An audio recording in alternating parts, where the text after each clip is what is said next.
যেতিয়া মুছলমান সম্প্ৰদায়ৰ কোনোবা মানুহে ধৰ্ষণ কৰে তেতিয়া আমি গৰম হৈ যাওঁ, কিন্তু হিন্দু সম্প্ৰদায়ৰ যেতিয়া আপোনাৰ গেং ৰেপ হৈ যায় তেতিয়াও আমি কিন্তু মনে মনে থাকোঁ। আপোনালোকে নিশ্চয় দেখিছে গুৱাহাটীৰ বৰাগাঁও জালুকবাৰীৰ পৰা এগৰাকী মহিলাক তুলি আনি মন্দিৰৰ কাষত যি ধৰণে গেং ৰেপ কৰিলে, কেৱল গেং ৰেপে কৰা নাই, সেই ৰেপ কৰা ঘটনাটো কেমেৰাত বন্দী কৰিছে। সেই ঘটনাটোক লৈ কিন্তু কোনেও এতিয়ালৈকে মাত এষাৰো ভালকৈ দিয়া নাই। আৰু যেতিয়া মুছলমান কোনোবা আলী বা আকবৰ বা হুছেইন হৈ যোৱা হ'লে এতিয়া অসমটো জ্বলিয়ে গ'লহেঁতেন আৰু সংবাদ মাধ্যমতো সাংঘাতিক ধৰণে চৰ্চা হ'লহেঁতেন। আৰু আপোনালোকে নিশ্চয় দেখিছে যে এইবাৰ যিকেইজনে গেং ৰেপটো কৰিলে কুলদীপ, পিণ্টু, মৃণাল, গগন, ৰবীন, কৃষ্ণ, বিজয়, সৌৰভ, এইকেইজন হৈ যোৱাৰ কাৰণে এতিয়া বাচি যাব নেকি?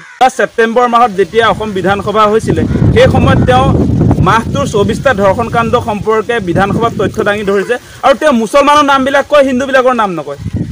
মন্দিৰৰ পূজাৰীও ৰেপ কৰিছে, সেইটোৰ নাম নলয় তেওঁ। যেতিয়া মৌলবীয়ে ৰেপ কৰিব, ৰেপ সেই মুছলমানবিলাকৰ নামটো লয়। মানে এনেকৈ আচলতে ৰেপ যিবিলাক ঘটনা হৈছে, ধৰ্ষণ কাণ্ড যিবিলাক হৈছে, ধৰ্ষণৰ ক্ষেত্ৰত কেতিয়াও হিন্দু মুছলমান কৰাটো উচিত নহয়।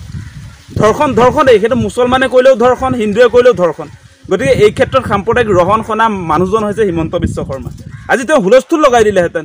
এই পাখণ্ডবিলাক যে আপুনি কুলদীপ, পিণ্টু, মৃণাল, গগন, ৰবীন, কৃষ্ণ, বিজয়, সৌৰভ, এইকেইজন যদি কেনেবাকৈ আপোনাৰ আলী, আকবৰ, মিয়া হৈ যোৱা হ'লে তেতিয়াহ'লে এই ঘটনাটো আজি অসমত তোলপাৰ লাগি গ'লহেঁতেন। আৰু আমি এনেকৈতো কেতিয়াও দেখা নাই যে এই ৰেপ কৰা মানুহবিলাকক, যিবিলাক পাখণ্ডই ৰেপ কৰিছে, সেই মানুহবিলাকতো মানুহৰ লিষ্টত নাই। সেইবিলাকৰ বিৰুদ্ধে চৰকাৰে কি একশ্যন লৈছে আমি কিন্তু দেখা নাই। ৰেপ কৰা মানুহ এজনক ফাঁচি দিয়া হৈছে বুলি আমি সেই খবৰ কেতিয়াও নাপাওঁ। সেই খবৰ। খালি আমি এটা খবৰ পাওঁ যে হুছেইন নামৰ কোনোবা ধৰ্ষণ কৰিছিলে, সেই হুছেইনটো নহয় বেলেগ এটা হুছেইনক পুলিচে গুলিয়াই মাৰিলে, তেনেকুৱা খবৰ আমি পাওঁ। যে আচল ধৰ্ষণকাৰীজন নহয় বেলেগ হুছেইন। ঢিঙৰ কাণ্ডটোৰ ক্ষেত্ৰত, ঢিঙৰ ধৰ্ষণ কাণ্ডটোৰ ক্ষেত্ৰত আমি দেখিবলৈ পাইছিলোঁ যিজন হুছেইনে তাত আপোনাৰ বলৎকাৰ কৰিলে, সেই বলৎকাৰী হুছেইনজনক পুলিচে নাপায় বেলেগ এজনক মাৰি পেলালে।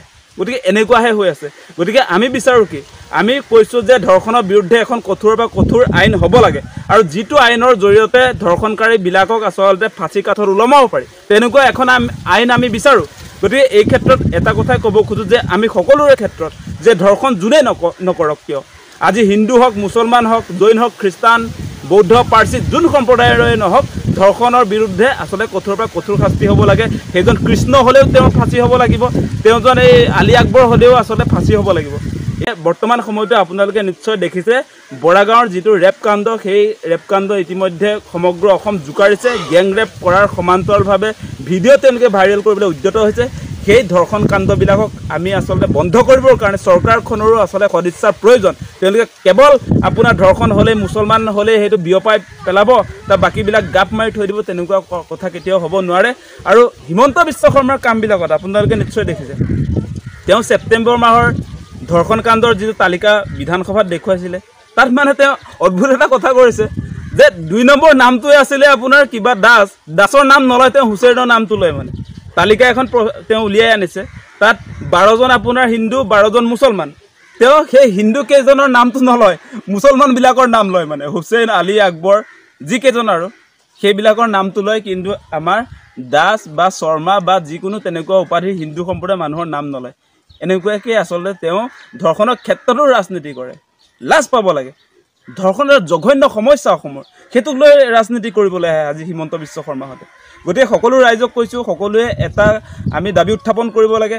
ধৰ্ষণৰ বিৰুদ্ধে আমি সকলোৱে ঐক্যবদ্ধ হৈ ধৰ্ষণকাৰীক আচলতে ফাঁচি কাঠত ওলমোৱাৰ কাৰণে সকলোৱে চেষ্টা কৰিব লাগে। পুলিচে উপযুক্ত চাৰ্জশ্বিট দাখিল কৰিব লাগে। যিবিলাক আপোনাৰ যিবিলাক পাখণ্ডই ধৰ্ষণ কাৰ্য কৰিছে তেওঁলোকৰ ওপৰত কঠোৰ পৰা কঠোৰ শাস্তি, ফাঁচীৰ শাস্তি হ'ব লাগে, সেই দাবী আমি উত্থাপন কৰিছোঁ।